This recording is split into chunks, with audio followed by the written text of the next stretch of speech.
말씀은 신명기 32장 15절에서 25절 말씀입니다.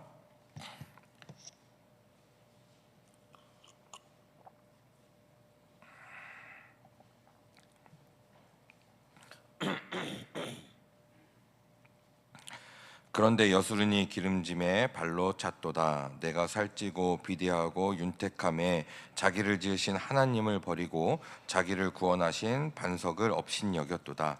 그들이 다른 신으로 그의 질투를 일으키며 가증한 것으로 그의 진노를 격발하였도다. 그들은 하나님께 제사하지 아니하고 귀신들에게 하였으니 곧 그들이 알지 못하던 신들, 근래에 들어온 새로운 신들, 너희의 조상들이 두려워하지 아니하던 것들이로다.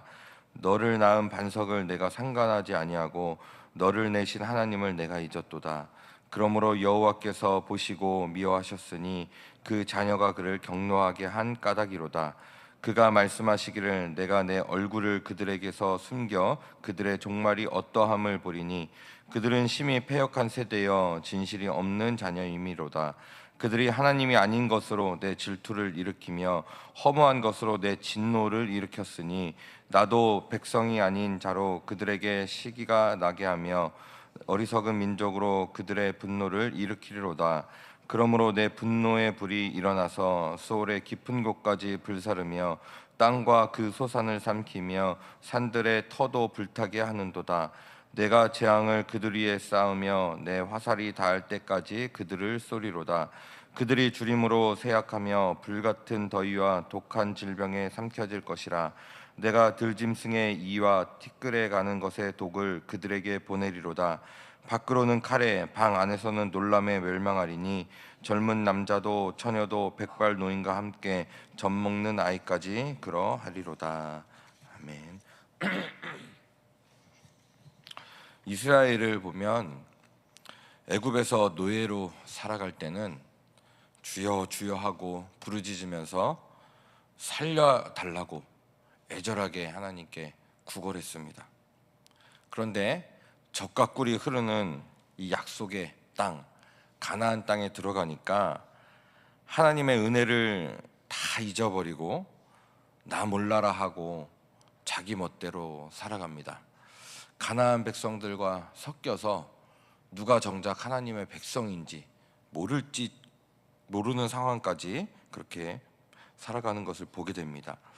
모세는 모압 평지에서 가나안 땅을 바라보며 이스라엘 백성들이 훗날에 하나님을 떠나서 범죄할 것을 예견하는 듯이 오늘 말씀하고 있습니다. 실질적으로 이러한 모습이 있을 수 있으니 이러한 모습으로 살아가지 말라는 것입니다. 미리 이렇게 경고를 하고 있는 것이죠. 오늘 15절 말씀에 보면 그런데 여수르니 기름짐에 발로 찼도다. 내가 살찌고 비대하고 윤택함에 자기를 지으신 하나님을 버리고 자기를 구원하신 반석을 업신여겼도다. 이 여수른이란 말은 의로운 자, 정직한 자라는 뜻으로 이스라엘을 가리키는 별칭입니다.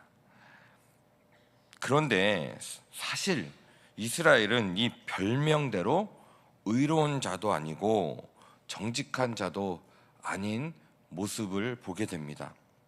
모세는 이스라엘의 이 별명을 통해서 이들이 하나님에 대한 오히려 은혜를 저버렸음을 더욱더 강조하고 있는 것입니다. 원래는 너희들이 이렇게 정직한 자, 의로운 자로 하나님의 은혜로 이렇게 부르심을 받았는데 실상 너희들은 이렇게 되지 않겠느냐, 조심해라, 이렇게 말씀하는 것입니다. 그런데 이스라엘이 실상으로 먹을 것이 많아지고 부해지고 삶이 윤택해지자 자기를 창조하시고 애굽에서 건져내 주신 하나님을 버리게 됩니다. 구원의 하나님을 업신여기며 무시하고 살아갑니다. 이 구원이 현실에서 전혀 도움이 되지 않는 것 같으니 하나님을 버리는 것입니다.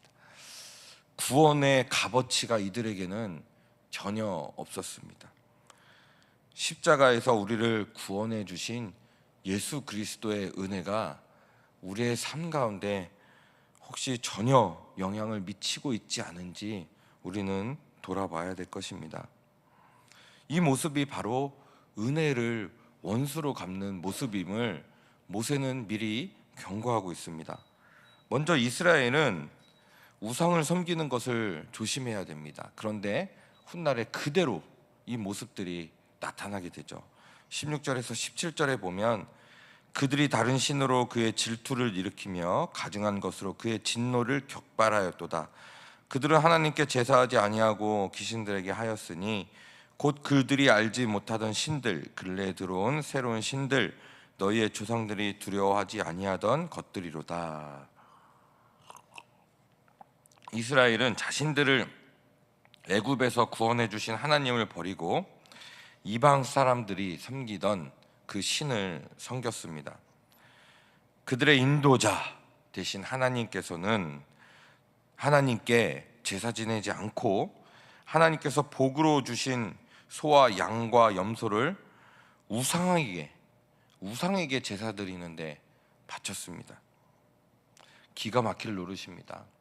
이스라엘은 하나님을 완전하게 잊어버리고 그저 세상의 현실에 안주하며 세상의 가나안 사람들이 바라는 것들을 똑같이 바라며 살아갔던 것입니다. 18절입니다. 너를 낳은 반석을 내가 상관하지 아니하고 너를 내신 하나님을 내가 잊었도다. 자식이 자신을 낳아준 부모를 잊어버린다는 것을 한번 생각해 보시기 바랍니다. 외국에 이민 갔다 해서 그래서 적금 깨고 있던 모든 것들을 다 팔아서 아들의 자녀의 뒷바라지를 위해서 그렇게 썼는데 어떻게 된 것이 부모에게 한 통의 편지도 없고 연락도 없고 자신의 일이 잘 풀리자 잠수를 탄 것입니다. 마치 이 상황을 지금 이스라엘 백성들이 벌이고 있는 것입니다. 부모를 잊은 것이죠. 하나님을 잊은 것이죠. 부모님 마음이 얼마나 아프겠습니까? 하나님 마음이 얼마나 아프시겠습니까? 죽는 순간까지 자신을 버린 자녀를 둔 부모의 그 아픈 심정 가끔 TV에서 보긴 하는데요. 가슴에 비수를 꽂아도 그보다 더 아픈 일이 있겠습니까?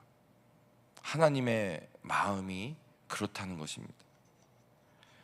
하나님께서 이런 이스라엘 백성들을 미워하시고 이 사람들을 향해서 크게 진노하실 것임을 모세는 말하고 있습니다.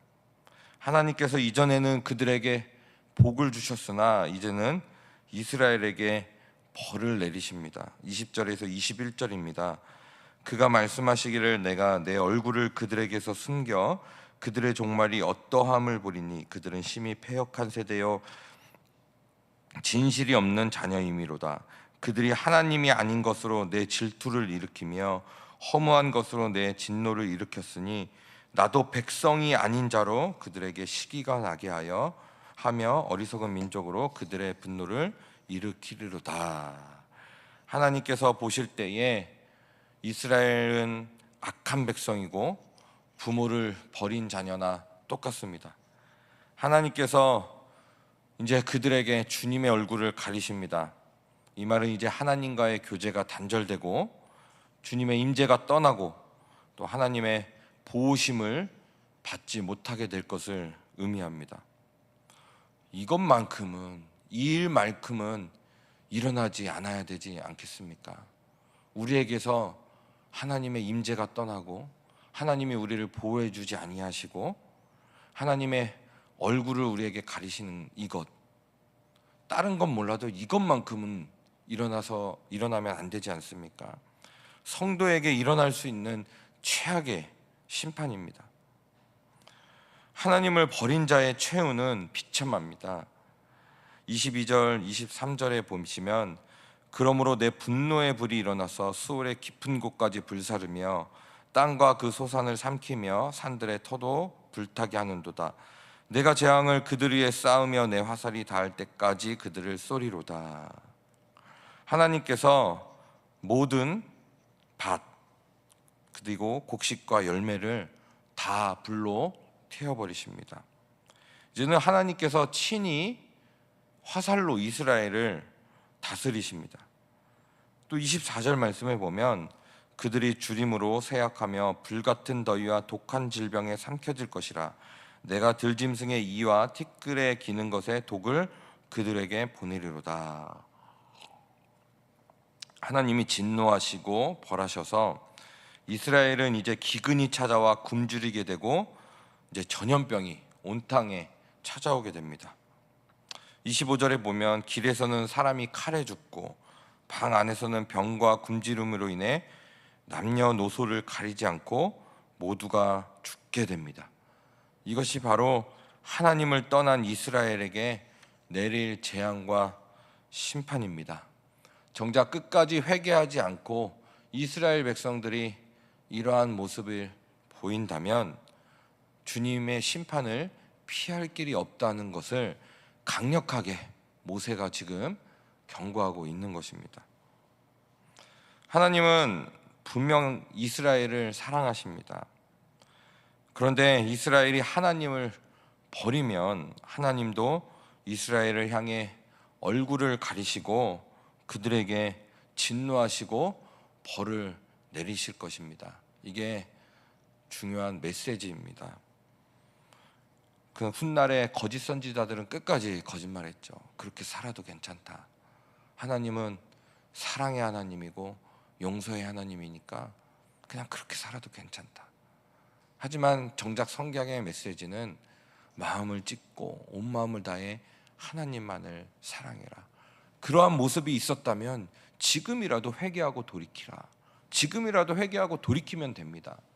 십자가 앞에 나아가 용서를 구하고 우리 안에 내면의 모습들, 세상의 것들로 가득 차 있다면 다시 예수 그리스도의 것들로 채워달라고 진심을 다해 주님 앞에 나아가 용서를 구하고 또 주님의 사랑을 입으면 됩니다. 하지만 끝까지 이러한 경고 앞에서도 회개하고 돌이키지 않으면 결국 심판을 피할 길이 없는 것입니다.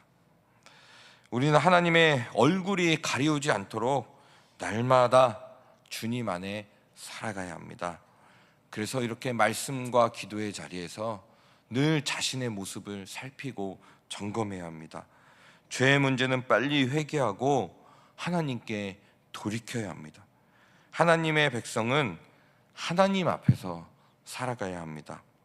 그럴 때 하나님의 넘치는 복과 은혜, 예수 그리스도의 그 은혜, 예수 그리스도와 날마다 동행하는 세상에서 가장 큰 복, 그것을 누리며 살아갈 수 있는 것입니다.